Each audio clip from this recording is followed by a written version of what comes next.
86 years and over 15 million acres later, Ducks Unlimited, along with our volunteers and supporters, continue to lead the way for the future of waterfowling.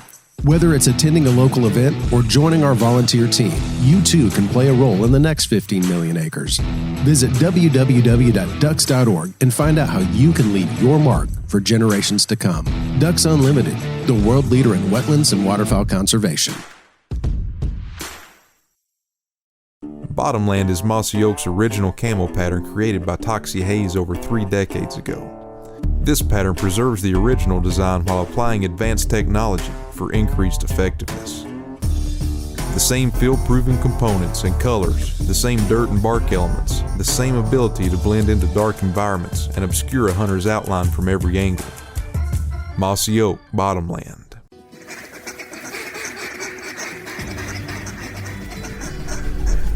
Get up.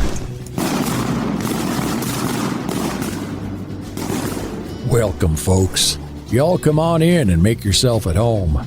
This here, well, this is the Rolling Thunder Podcast, your home for all things Rolling Thunder.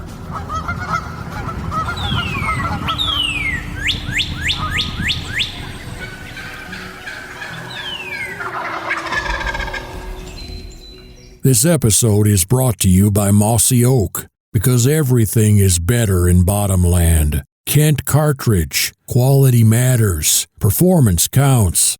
Shen Gear, waterfowl gear that is built better. Benelli USA, dominate the skies. And Ducks Unlimited, the world's leader in wetlands and waterfowl conservation. Well, welcome back to another episode of the Rolling Thunder Podcast. Hey, buddy. What's going on, dude? Man, we have got a really fun show today. I'm excited. I just literally was thinking about, we always wish that we could get our guests in the, I guess you can call this a studio. It's a conference room, but. Well, the on-air sign has new batteries in it, so yes, and it's it is live, a studio. That's right. But, you know, conversation is so much better. Stories are so much better when you're in person. Mm-hmm. And, you know, you can read body language, and it just makes for the questions better, and it makes the interaction so much better. And so I'm really stoked because we've got, I think, a really cool story to, I want to say tell, but I'm not going to say tell because I'm not telling any of it. We're going to listen to a great story. So we have two very distinguished guests in our studio today. The first is Tom Bennett, who is the retired commissioner of the Kentucky Department of Fish and Wildlife Resources. There you go. I knew it was going to be a 3 or 4 letter acronym like every state. And every state's kind of different. And they No all one do has it the different. same. That's right. And then Gabe Baker, who is the regional director for Ducks Unlimited in West Tennessee. Yes, sir. That's correct. And, man, thank y'all so much for showing up. I'm not really sure. Glad to be here. I'm not sure what Gabe told you that you'd get out of this, Tom, but we really appreciate you taking some time out of your busy schedule and stopping on your way through. How in the world do y'all know each other? Well, I was commissioner from 1993 to 2005, and about 2 years into that, we had dealings with the Rocky Mountain Elk Foundation in Kentucky, and his dad was state chapter chair president. Okay. So is Kentucky home for you? Yes, sir. I was born and raised in Bowling Green. It's where my family kind of resides to this day. My dad, as he said, was the state chairman for the Rocky Mountain Elk Foundation, I believe in 1993, 94, and 95. And for most of our listeners who are probably not overly familiar with the Rocky Mountain Elk Foundation in terms of what it's like to go to an event, do y'all host events similar to Ducks Unlimited or Delta, like banquets? Absolutely, yes. They're outdoor conservation, fundraising, sure. Nonprofit organization that have very similar banquets just to the Ducks Unlimited and NWTF type banquets that we host today, that actually I host now, I guess. Well, you guys may be making elk calls after this is over. We've made a few. Okay. And we've actually, I've been on one elk hunt and killed one elk. So that's exactly you're one more spoiled, than yeah. That's one more than every person that works here combined. So well, I've never been drawn in Kentucky. I've put in for 19 years, and it just never seems to work. You don't get any priority points as a former commissioner? I'm sorry, I can't hear you. That's a good answer. So the obvious question that anybody listening right now is asking is, how in the world did the current Ducks Unlimited regional director in West Tennessee and the retired commissioner of Kentucky's Department of Wildlife, where's the common denominator? Well, he works and lives here now. I actually have an interesting history. I take care of 3 states today for the American Battlefield Trust. So I've been in Shiloh and Corinth working on battlefield issues. The trust helps acquire land adjacent to the battlefield that is actually part of the battlefield. Wow. And then we tap into state, federal, and private resources to acquire that land before someone builds a barn on it or builds a road through it or puts a playground on top of it. We try to preserve the land, preserve the actual battlefield before urban sprawl takes it away. And we do that in 26 states. So my work in Kentucky, because I grew up and lived in Kentucky. I was born in Memphis, and my parents were from Deep South Mississippi. So that's sort of 3 states that sort of fall in people where I know a little bit about the states. So I was here and learned that Gabe was working here for DU because I've decided, and at the behest of several of our friends who were involved in the elk project in Kentucky, to actually write the story, to actually just tell the whole story about how the actual event took place, where we started bringing ultimately 630-something animals from western states. And then how it came to where there's a herd of several thousand animals now roaming around in the Appalachian Mountains of several states over there. So 639 is the exact number of what was transported? 1,600 and 30 something. Okay. The original goal was for us to bring 200 elk each year for 10 years. But halfway through the project, we realized that chronic wasting disease was popping up in deer. Some states were having problems with brucellosis and tuberculosis. So those are all diseases that would be dangerous to cattle farmers, to people who care about wildlife. And if we were to bring a diseased, some sort of one of these big 1,200 pound animals comes through a state and infects somebody's cattle herd, we'd be in a lot of trouble. So we had to advance that. The 10-year program became 3 years. And when we got 1,630 something animals on the ground, we figured we had probably reached critical mass where they would be fine. Now, we brought elk from 6 or 7 states. Where all did you bring them from? Oh gosh, let's see. We got Kansas, New Mexico. I didn't know there were any elk in Kansas. North Dakota, Arizona, Utah. A lot, especially from Utah. And so we've got quite a bit of genetic diversity there. The interesting thing about Eastern Kentucky is when we try to decide, okay, do we have enough habitat? Because Kentucky's a big coal mining state, and we had an awful lot of coal mining going up there. And these aren't just regular sized bulldozers. These are house sized machines that are picking up hundreds of cubic yards at a time, and we're taking mountaintops over. Cat D12s. I mean, just hot knife through butter right across that topsoil. We were a little nervous about whether we had the habitat, and then when we put the deer biologist in a state plane and he said, go find us 1 million acres and then we'll come talk. Well, he came back and he said, I said, John Phillips, did you find 1 million acres? He said, no, sir. He said, we found 3.5 million acres of contiguous forest. We've got plenty of green stuff. So that's not your problem. So your question a minute ago was, how did I meet the Baker family? Well, the mastermind behind everything in Kentucky was one of our Fish and Wildlife Commission members appointed by the governor named Doug Hensley from Hazard. Doug had been involved in restocking 3,400 deer from western Kentucky to eastern Kentucky mountainous counties, to where now eastern Kentucky's deer herd is just as competitive as any in America.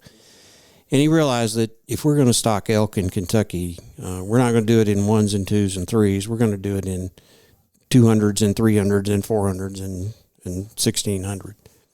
And Doug was the one who called Gabe's father, Tom Baker, who was then state chapter chairpresident, and said, "Mr. Baker, we might need a little money here," and that's where we met. So your role for the state of Kentucky was a full-time job, correct? You're like the executive director. Yeah, akin to here in Tennessee to being the executive director of TWRA. Right. Yeah. We got a gazillion young listeners, is why I wanted to try to explain. So Doug was a member of a board. There's in Kentucky, we call it the Kentucky Department of Fish and Wildlife Resources Commission. And the commissioners on there, it's a little confusing because my actual title working there was commissioner. They're also commissioners, but they're appointees of the governor. Sure. They're considered district commissioners. Is that similar to the TWF here? Yes. The foundation here? Okay. Well, no, I think it's close. Okay. Yeah, I'd say that's probably right. Okay. But they're appointees of the governor. Mm-hmm. Arkansas does a very similar thing. I mean, they have some full-time positions that are, biologist and director positions, and then they have a board that's appointed that are the boards in all these states. Most of these states have Kansas Fish, Wildlife, and Parks, Louisiana Game Fish Parks, and then some of them that have marine resources out along the coast do as well. But they all have a citizen, non-paid volunteer appointed by somebody, whether it's the governor or the sportsmen's groups in the state. And so Doug Hensley was a member of that group of people, and he brought this to you. Well, he'd been on the commission, as I told you, and engineered 3,400 deer moved from west to east Kentucky to where their deer population now is just as good as anybody in the country. And he realized that if we were going to put elk back, we weren't going to do it a handful at a time. They needed genetic diversity. They needed a critical mass. 1,600 turned out to be a pretty good number because there's thousands of them roaming around West Virginia, North Carolina, and Tennessee now. So, who dreamed that up? He did. Doug Hensley. Doug dreamed it up. Well, actually, Tom's dad, Gabe's dad, Tom, was involved in bringing. This is an interesting story. If you want to, tell the whole story about how we got to Land Between the Lakes. So at Land Between the Lakes, there's a elk and bison prairie, and at the time there was bison roaming around around an area they considered called, I believe it's called Golden Pond. And I believe 92 or 93, there was a dove hunt in Simpson County, Kentucky. When you say a prairie, was this just like a large fenced in? Yeah, just large fenced in, high fence area. Okay. These animals are all contained. You can drive up to this day. You can put a quarter or a token, I guess they call it, in a slot. The gate opens. You drive through. It's $5. I went through yesterday. I was just fixing to say LBL is the only place I've ever seen. So you can drive around and you can see the elk and the bison. They live there year round. Okay. But as I was saying, in 92 or 93, there was a dove hunt in Simpson County at a gentleman by the name of Lester Key. Lester owned a company called Key Oil Company, sold fuel to Marathon fuel stations and various other companies. But the story that I've always heard was there was a gentleman that worked there at Key Oil that was terminated of his employment, became a little disgruntled about this termination, and knew about the dove hunt. It was a big event every year. I mean, we're talking anywhere from 50 to 150, maybe even 200 people go to this dove hunt. And the night before the dove hunt, supposedly the gentleman went out and salted the field. And then the next morning he called the game warden, and the game warden issued everybody in that field a ticket. So from that money, which it's federal fence, I mean, you're baiting for migratory bird. It goes to federal court in Simpson County. And the story that I've always heard was my dad convinced the judge to allocate the money. I mean, it was going to go to Fish and Wildlife anyway, but to allocate the money to put elk at the bison prairie to pay for it. So that happened. And then Doug Hensley, who was the 7th District Commissioner, I believe, over in Hazard, read it in the newspaper. And he said, I got to see this. And he got in a truck and he drove to his farm in Butler County, which is around Bowling Green, and then drove over and saw the elk there and said, there's no reason we can't have elk in eastern Kentucky where I live. Well, just one minor difference. The elk at Land Between the Lakes are behind an 8-foot contained fence. Oh, yeah. They did like I guess they would call it a soft release there. So and Doug had the idea that we could turn them loose on private property in eastern Kentucky. Most of eastern Kentucky, about 99% of it is privately held. Really? Either coal companies or the Daniel Boone Forest is there. That's where my head was Daniel Boone. But the majority of property is privately held. Coal companies, timber companies. Than I thought. Well, I sent them after hoping to get 1 million acres, and they came back and told me there was 3.5 million of contiguous forest. So this Lester Key. Yep, that was his name. Passed away. And I guess this was a business affair. I'm assuming so. I was because this you've been to employee those dove hunts. Oh yeah. Yeah. I mean, anything that's 150 guns is that's and a I'm sure business. they're spread out, and Lester was a very prominent man in the area, and I'm sure there was a lot of doctors and lawyers, and there's no telling who was really at that dove hunt and who was invited and what happened. The state of Kentucky had a warden who had enough paper in his book to write all those tickets. Well, no, actually, when you get something that big, the feds will be involved. Yep. Oh, that's true because it's a migratory bird. Can confirm that's how it happened. Wow.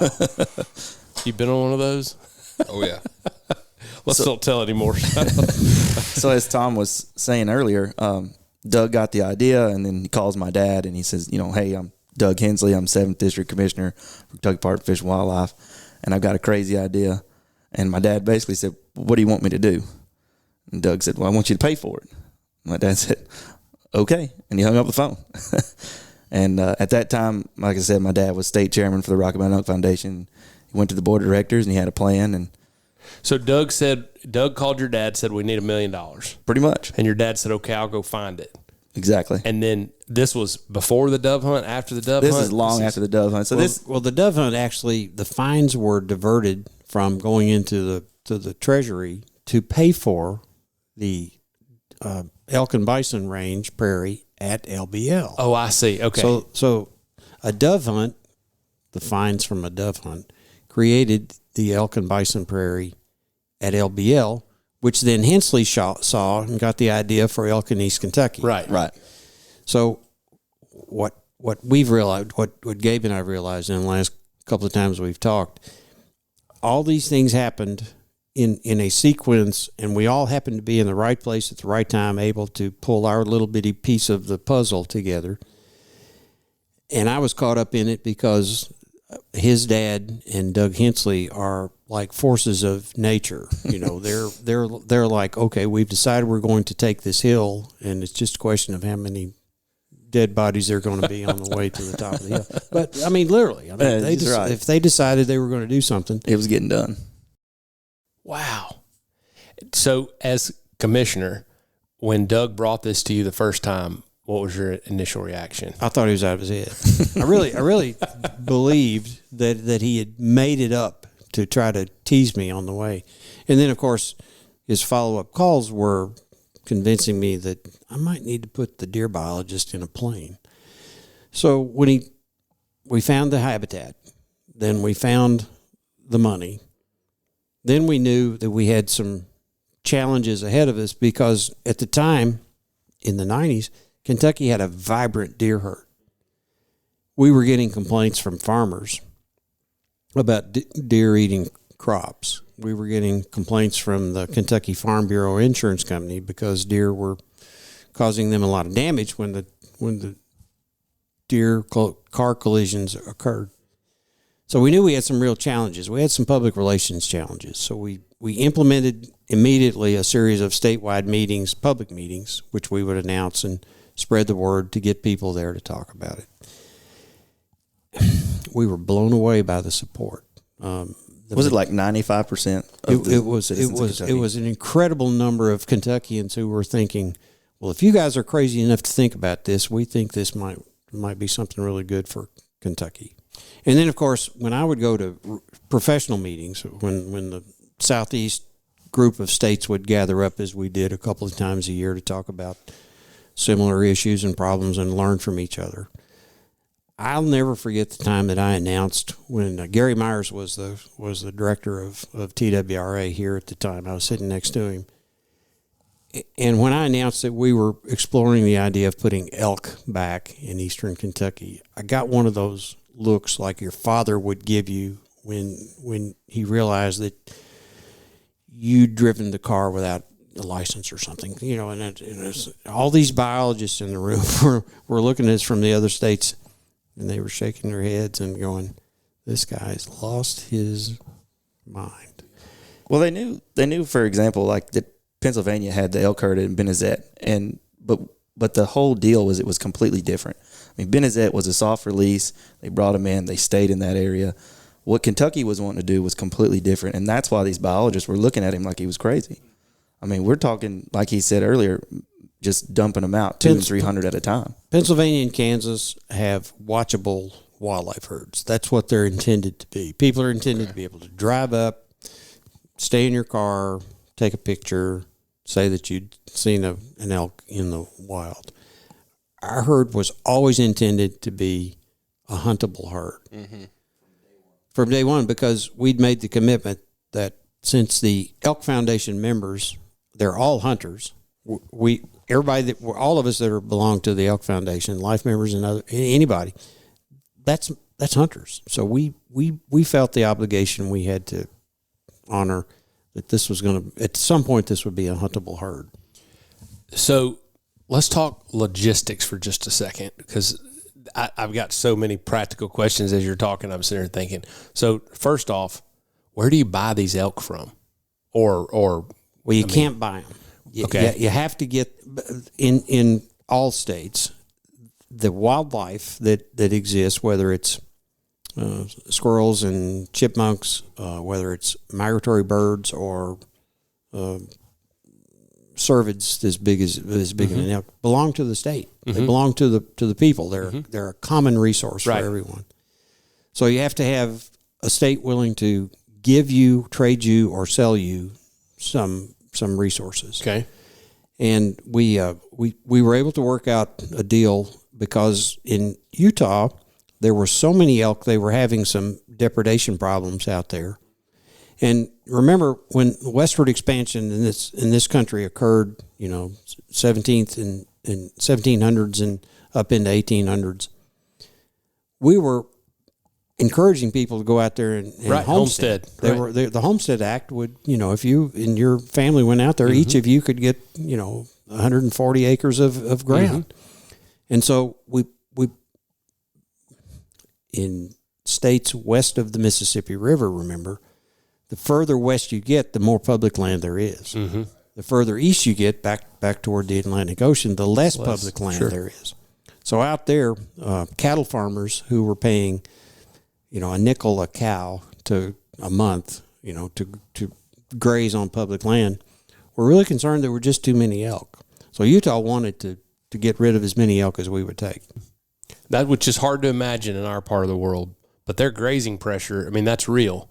I turkey hunted a place in southeast South Dakota, and the rancher had 30,000 acres, between what he leased and owned and all that, and he ran a herd of about 550 mama cows. Mm-hmm. And he had a figure in his mind for the pressure that the antelope in his area put on his browse. And so I'm sure Utah would have been the same way if they've got depredation problems. They were incredibly generous with us, and everything we could capture. And remember, we're not capturing these in the summer. We're capturing these in the dead of winter, when we could bait them into a contained area. Were they like 10 by 10 traps with tripwires, and then they would bait them with alfalfa, if I'm not mistaken? Yes, and then they had to be captured, quarantined. We had to feed and water them. I think we had to quarantine them for 2 weeks. Holy smokes. So they had to stay there. We sent staff out from Kentucky who just literally took up residence. Yeah, and lived there. Lived out there in trailers. So you get one elk in a 10 by 10 or two, or how many? No. These are the trap was in the first stage into putting them into a corral. Okay, a corral that we you know how you make these like larger corrals with gates, mm-hmm. catch pins, mm-hmm. and you keep them in there. You take blood from them. You send the blood off and make sure that there's no diseases that you don't have permission to travel through Arkansas or mm-hmm. travel through these other states. You got to have permission to travel any of these animals anywhere through from the state vets. Sure. So imagine the complications of dealing with not only the Fish and Wildlife Agency in each state, but the state agriculture vet in each state. federal regulations when you're moving an elk across state lines, and then God forbid there's a snowstorm that gets you caught and you're stuck without a way to water and feed these animals. So I'm sure they were very docile once they were caught in the catch pens. Oh my gosh! Yeah, as calm as could be. The way Yeah. calf has been docile. weaned. I mean, I can't even imagine. Well, they just had their horns cut off, so they were not very happy. You got to take the horns off in order to get them in the cattle trailer. So and then somebody's literally driving them across the country, just like. And they're being 30 hours from the ranch in Utah to Hazard. Yeah. 2 drivers. So you got to have 2 drivers. One has to sleep. And then think about the exposure of noise, sounds, pollution, lights that these animals have never been. But the mortality rate was amazingly low. The first couple of shipments, we didn't lose any at all. Wow. And then, there's always going to be some. But the mortality rate of losing the transport loss was very, very low. You mentioned it was in the dead of winter. Is that just because it's not as stressful on them as the heat of summer? No, you bait them. That's easy. That's when you can catch them. Oh, gotcha. Less food. That's when you can bait them in. Sure. Let's Yeah, talk that about makes the sense. first release. I mean, we had, 7 elk come from Kansas, 6 cows, and 1 bull. What was that? December the 6th? 19th? December 19th, 1993. Well, that would have been the ones in Lamb Twin Lakes. I'm talking about the ones in Eastern Kentucky. So that would have been 96, 97. Well, 97. You're right. Because I was there. You're right. I was old enough to. 97, December 19th, 1997. 37 school buses, over 450 people there. No, we estimated the crowd to be about 6,000. Was it that much? Because you had all those school buses. They let school That's out. right. And 37 they let school buses, out in the whole 450 county They kids. let so they could school watch out so people can watch the elk. 7 elk come out of the trailer. I was It was about 2 to trailers.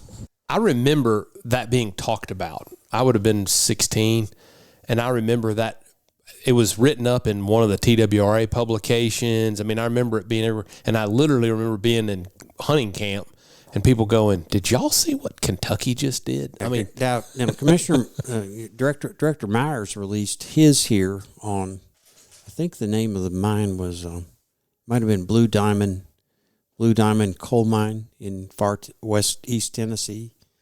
North Carolina released theirs on a national park property. West Virginia, I can't remember where, but all the states that were kind of smirking at us ended up getting ended up bringing it. So Kentucky released theirs on a company, I believe, called Cypress Amax Coal Corporation. It was Starfire Mine. It was in Perry County, which is, I believe, where Hazard is located. And like you said, it was 6 cows and 1 bull. And it was bull number 4. Why there? We had a very friendly, cooperative coal industry at the time. You remember what we went through in the 70s with the oil embargoes, and the coal prices just shot up through the roof. And then there was some regulatory issues with coal mining itself in Kentucky. That coal mining needed a shot in the arm. They viewed us as a way to show people that a post-mining land use of supporting a wildlife population was a good thing. And it sort of worked out for everybody. Mutually beneficial deal. That's a good way to put it. Huh. And so 1 bull, 6 cows. Started it all. And you said bull number 4? Yep, that was his name. Bull number 4. Well, the 6. Why number the 6 4 that if he, he was the first bull? Well, it was just the fourth animal we'd probably caught, and we had tags tagging the numbers. Now, the first 200 animals off the trailers coming later were all had radio collars on them. Okay. Yeah, that was going to be my next question. Is what kind of monitoring did you do? They're very extensive. The University of Kentucky, and you can look these University of Kentucky studies up, that they were just remarkable. They did some really, really solid research. We had concerns about the diseases that whitetails can carry, brainworms. There's a brainworm that whitetails carry that sometimes is fatal to elk. We were so afraid that we're going to go through all this trouble. We're going to bring all these animals. Yeah. And the little bitty tiny brainworms are going to kill them all. Just has never occurred, never happened. So from the initial, stocking, has the trajectory been upward to the population? I mean, were there any declines or setbacks? There's going to be in every wildlife population. You just pick one. I mean, they're all going to go up and down, but there is a stable, like a critical mass, there's a critical mass in East Kentucky, spilling over into the adjacent states, and it's all going very well right now. So when the first conversation that you guys had was early 90s, is that what you said, 92, 93? No, let's see. Let me do the math here. The first conversation I had was early 1997, like maybe January, February 97. And by the end of the year, we were putting elk on the ground. Oh, wow. So that turned around quick. It did for a couple of reasons. One, we were starting to get nervous about chronic wasting disease in deer and elk and some other states, and we could not, in good conscience, bring an animal from a state that had chronic wasting disease. Right. And the other thing was, we're a big farming state in Kentucky. The central and western part of the state is our breadbasket. Yeah, sure. And hundreds of millions of acres of corn, soybeans, cattle, sheep, horses. Think of all the horses. If we'd brought a diseased animal in that had any spillover into crushed the state's economy into thoroughbreds, we'd have been roasted and it would have been tough for us. So we had to push ourselves to get this done while we knew we could get disease-free animals. So somebody from your delegation reaches out to somebody from Utah and connect the dots. As it turns out, they were working on problems with too many elk. And you're the solution. They were glad to see us. What was the name of that ranch? I can't think of it right now.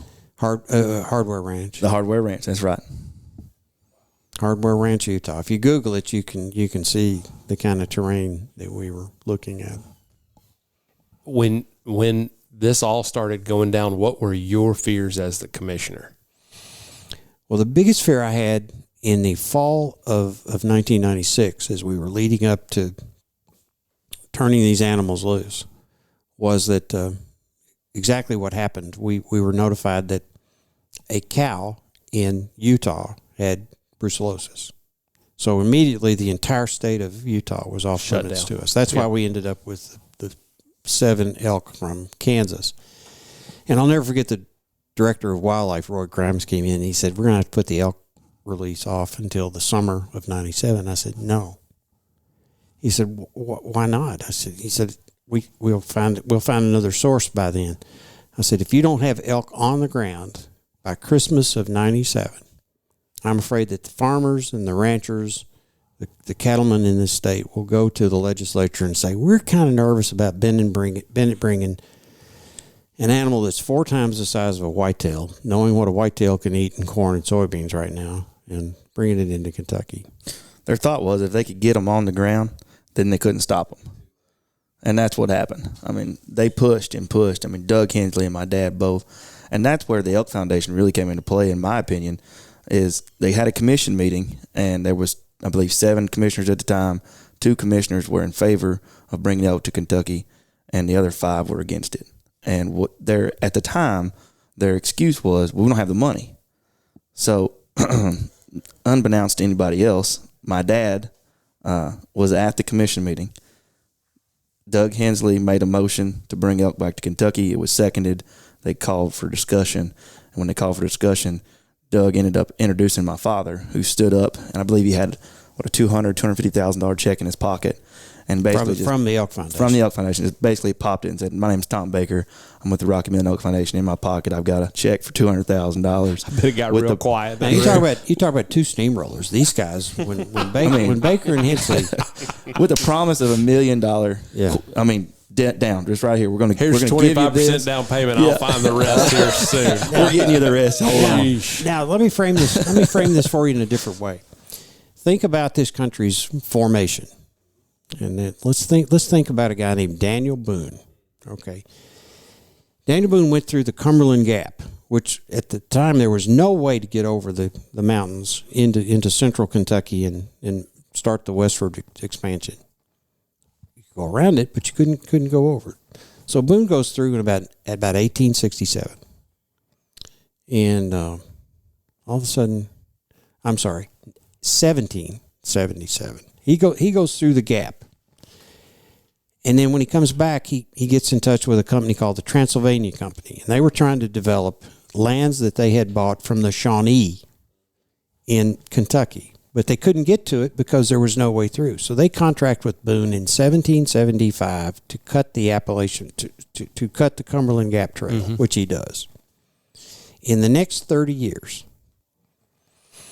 about 200,000 people followed him across the Cumberland Gap. Lincoln's parents and Lincoln's grandparents, Abraham Lincoln's grandparents and parents crossed the Cumberland Gap to get into Kentucky and then into Illinois. 200,000 people followed him through. On the way, they ate every bison, every elk. They killed every mountain lion. They killed and ate the bears. They killed all kinds of things because they had to. They had to survive. Turkeys, deer, antelope, everything was here. Yeah. It decimated turkey populations. There were a very few white-tailed deer left, but that was it. So in about 1810, 1809, somewhere in there, all the elk are gone. And then they're gone for 225 years until his dad, Tom Baker, and Doug Hensley decide, we're going to put elk back in East Kentucky. Wow. That is just a mind-blowing way to look at it. I mean, that is unreal. For 225 years, we have no elk. Now, it's a tiny bit different kind of elk. The eastern elk ran from Florida all the way up to southern Canada. But the eastern elk was ended sometime in that 30-year period after Boone cut the trail. And then these elk are, of course, are Rocky Mountain elk. And they seem to be doing just fine against the brainworm. The eastern elk that was here, was it smaller? Yeah, I think they're closer related to the Tool elk, if I'm not mistaken, which is in Northern California. What is a Tool elk? It's just similar to the Rocky Mountain elk. It's another subspecies. Yeah, okay. It's kind of like a Roosevelt elk, a little different. Size-wise, it's similar, though. And a little smaller, but yeah. Now, I made this prediction some time ago. If the weather and the habitat continues to be as mild as it has, we're going to see the world record elk's going to come out of Kentucky sometime soon. Without a doubt. Wow. Wasn't 400-inch bulls have been killed in Kentucky already? Wow. Multiple. Which is, I mean, that is a massive animal. Absolutely. I mean, for Southeastern people, put that in whitetail terms. 200 plus. Yeah. A 400-inch elk is equivalent to a 200-inch whitetail, right? Well over the Boone and Crockett. I would happily say. So Boone and Crockett, I believe, is 375 for all time, if I'm not mistaken. So that's a no doubt. So for sure, a 400-inch elk is similar to a 180 plus whitetail. Yeah, absolutely. Yeah, absolutely. Yeah. And I when I said that's a giant animal, I was literally referring to just everything: the body, the rack. The elk that I killed, I think he measured like 295 or something. It's like a 140-inch deer. It's a great elk. Yeah, do not be ashamed. I'm not, but I it was such a exhilarating experience when I walked up to the animal. It was I felt like I was standing beside something that was the size of my pickup truck. I didn't have a category. It was overwhelming. It was just like, I don't know what to say. Yeah. I mean, it was monstrous. Well, suffice to say, it was a fun project. I was caught in the maelstrom of Hensley and Baker, and thanks to them, we turned 225 years of elkless Kentucky, and now several other eastern states. Mm-hmm. So the question I was going to ask you just a minute ago when I said about starting the conversation. So the conversation started like 96, 97. When did the other states get on board? Like the surrounding states. It took them 10 years. And when I started thinking about why did it take them so long, it's very simple. They didn't have Tom Baker. They didn't have Doug Hensley. They didn't have someone. And remember, Hensley brought 3,400 deer from far west Kentucky to eastern Kentucky to explode their deer herd over there. He also there was one other story I was reminded of as I was trying to think of all the things that Doug made me do. and he came in one spring while he was on the commission, and he said, "Hey," he said, those geese out there in the ponds behind your office here," he said, "what do y'all do with them?" I said, "What do you mean, what would you do with them?" He said, "Don't you trap them every year? Because geese go flightless when they're molting. Summer, when they're molting. We typically herd them into little catch pens, put tags on them, turn them loose, and they gather the data. Happy, their happy little life." And so he said, "Why don't we bring those up to East Kentucky?" And I said, "Where would we put them?" He said, "Well, I'll call the manager at Dewey Lake, which is a Corps of Engineers lake." He said, "I'll get that all taken care of." So conversation goes along for weeks and weeks and weeks, and I tell the wildlife guys, I said, "Look, when you capture these this year, put them in boxes, take them up to Doug. Doug's got clearance for us to put them on Dewey Lake." Nobody once asked me whether I had talked to the Corps. Because when I got there, I went up the day that we'd caught 500 geese. Oh my gosh! And imagine flatbed trailers, pulled behind pickup trucks with cardboard boxes, full of geese, in the middle of the summer when it's 87 degrees and 90% humidity, and we got them in boxes, driving them 2.5 hours to Dewey Lake, like a billy goat in farm. East Kentucky. Yeah, with holes poked in the so top of the box. we started pulling down to the ramp there at Dewey Lake where we could turn them all loose. And this Corps of Engineers guy's standing there in his uniform, and he's kind of waving his hands, saying, what y'all doing? And I explained that we had come to release Doug's geese that he'd gotten permission to release. There was no permission. He'd forgotten to tell me that he might have forgotten to talk to the manager. So I get on the phone with the manager, and before long I'm talking to the district engineer, the Corps of Engineers in Huntington. And he's explaining that we don't have an environmental impact statement here. We don't have a permit. We don't have anything. And what did the U.S. Fish and Wildlife Service say when you decided to move those geese?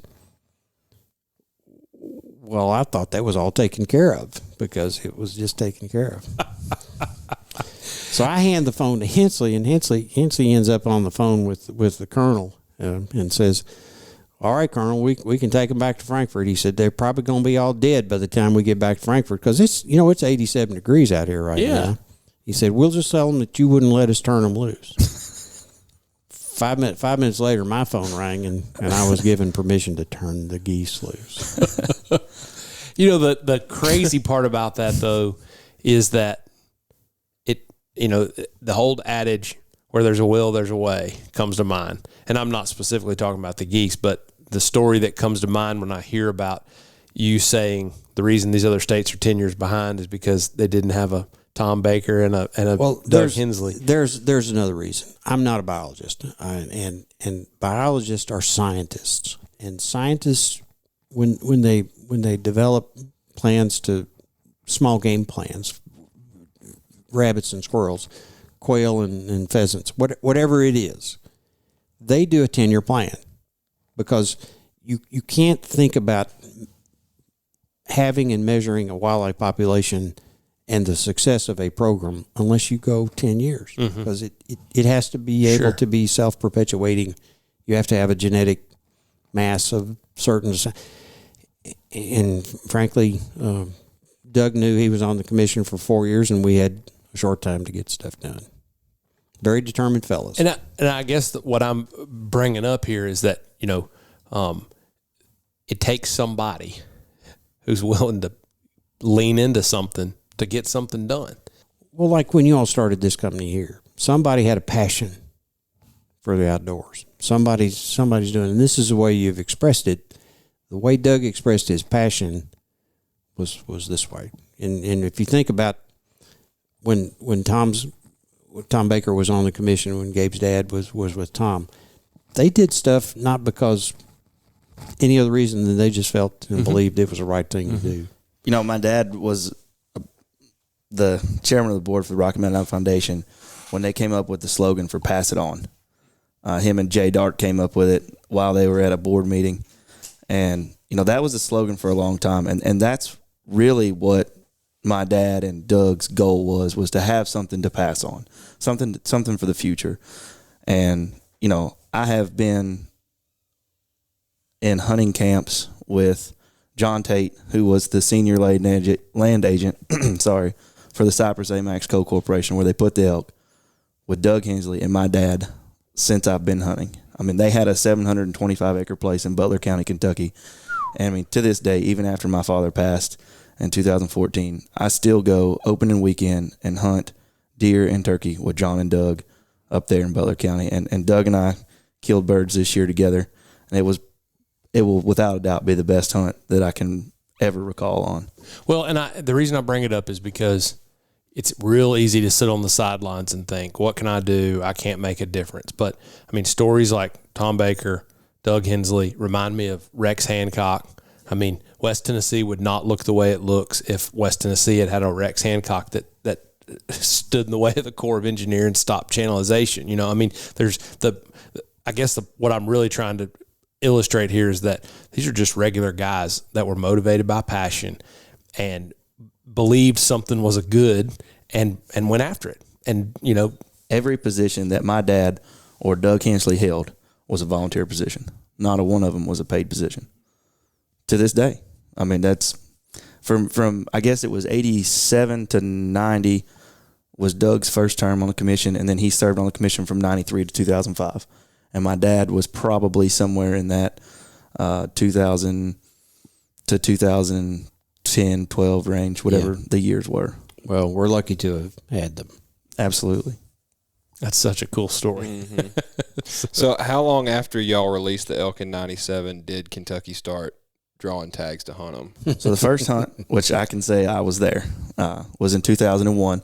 I believe they had 9 tags, 7 tags. It was 9 or 10. I don't know. 9 or 10 tags. But there was a gentleman there by the name of Tracy Cerise who killed the first bull in Kentucky, shot it with a muzzleloader.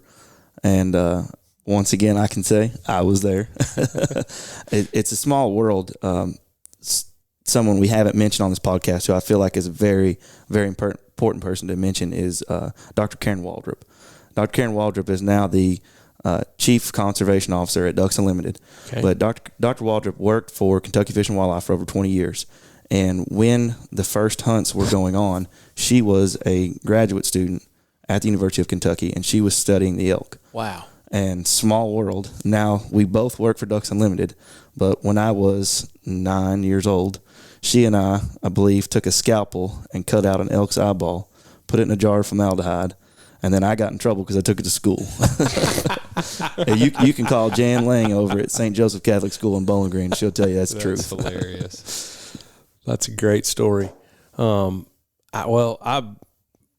don't know what to say. I'm kind of blown away. I mean, it's such a cool combination of passionate people and then just the timing being right. I mean, connecting, Utah needing to get rid of some elk and you guys having the resources and the wherewithal and the manpower. And I guess that's just the beauty of conservation, though. We haven't told you all the good stories yet. We'll come back again and do that another time.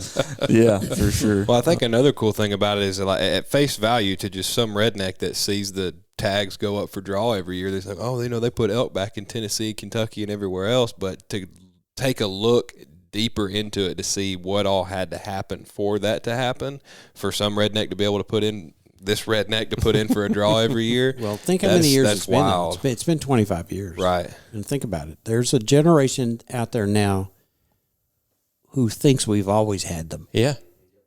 Yeah. And it goes to speak to, and this is happening in all the states that I'm in all the time, Mississippi, Tennessee, and Kentucky. Urban sprawl is taking thousands of acres a day in all these states. And until somebody stands up and says, okay, enough, let's make sure that we conserve something that's out there for, the sportsmen and sportswomen of the future. Mm-hmm. Yeah, you're right. You're talking to two victims of urban sprawl right here. Yeah, no doubt. We were talking about that recently. It's one of the things that just now you're starting to hear about with the turkey population, especially, we're killing the same number of turkeys we've been killing in Tennessee for a few years here, but we're losing acres by the gazillions. And I grew up hunting in Middle Tennessee because we didn't have turkeys enough to hunt here. And everywhere that I hunted, in high school and early college is now paved over. Every one of them. It's all neighborhoods. Yep. You talk about harvest rates, but Kentucky had a harvest rate, even I think it was for the first probably 4 or 5 years, of 100%. That one year they did 40 tags. I think the year they did 40 tags was the last year they had a 100% success rate on harvesting elk in Kentucky. And it's insane. I'll table it with this last question, but in those early years, how did you connect access with the tags? Like if a guy from Western Kentucky got a tag, how did he find a place to hunt? The first couple of years, we worked very closely with every person that got a tag to make sure we connected them with a landowner that would be willing to let them. And then, of course, it was natural to flow into a program where if you're a coal company or a timber company that had 5, 10, 15,000 acres, and you would allow us to hunt someone on your permit, we'd give you an owner tag, a landowner tag. So that not only you'd let our public hunter, but you could sell who'd put $10 in to get a draw. Now I put $10 in for every year, and I've never been drawn. My daughter got drawn 2 years ago, and cool. I managed to find an elk for her. But the point is, we have to keep it for the $10 hunter. We don't want Kentucky to be where you have to spend $5,000 or $10,000 to kill an elk. We want this to be something for us, for people that can afford $10 for a permit. Right. That's pretty cool. Yeah. Well, listen, thank you very much. I know both of you have full plate, full schedule, and tons of things to do, and I feel so honored to have heard this story before. I just like being in the room here. Yeah, it's great. Yeah, no problem. You're welcome anytime. Both of you guys. So. Thank you. We do need to have that part 2 story time you were talking about a minute ago. Well, I can only imagine. You invite me to a dove hunt down there sometime, and we might make that work. So. I know of a couple that take place. There you go. Legal ones. All right. Very legal ones. Well, on that note, I'd say let's wrap it up. I hope you guys have enjoyed this episode. It's been fun. Thank you. Been a lot of fun. Yeah. Thank you. Thanks for stopping by. We appreciate you guys stopping by and listening in. This has been another episode of the Rolling Thunder Podcast. Catch you on the next one. Hey, y'all, this is Spence and Frawley, and just wanted to say thank you for listening to another episode of our podcast. We really, really enjoy producing this podcast and would be really grateful if wherever you get your podcasts, if you would subscribe to the Rolling Thunder Podcast and give us a 5-star rating. Somehow, apparently, out there in internet la media land, that helps our podcast to be found by other people like you. So we just want you to know we appreciate you listening, and we'd like to ask you to subscribe and give us a 5-star review and keep on listening. And unfortunately, recording podcasts don't pay the bills, so we just do this for fun and for y'all, and we want it to grow as bad as y'all want it to grow. So we could really use your help in doing that. Share it with a friend. Yes, right. We appreciate y'all stopping by again. Thanks for listening.